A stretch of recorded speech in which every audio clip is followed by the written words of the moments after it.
খালেদা জিয়ার সুস্থতা কামনায় কুষ্টিয়ায় গণসংযোগে দোয়া চাইলেন অধ্যক্ষ সোহরাবুদ্দিন। Desk report.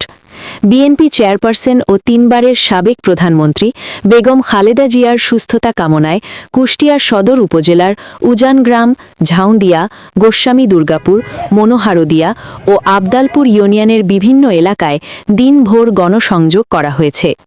গণসংযোগকালে নেতাকর্মীরা স্থানীয় জনগণের কাছে দেশনেত্রী বেগম খালেদা জিয়ার জন্য দোয়া কামনা করেন। এ সময় প্রধান অতিথি হিসেবে উপস্থিত ছিলেন বিএনপির কেন্দ্রীয় নির্বাহী কমিটির স্থানীয় সরকার বিষয়ক সম্পাদক, কুষ্টিয়া ৩ আসনের সাবেক সংসদ সদস্য ও কুষ্টিয়া জেলা বিএনপির সাবেক সাধারণ সম্পাদক, বীর মুক্তিযোদ্ধা অধ্যক্ষ সোহরাবুদ্দিন।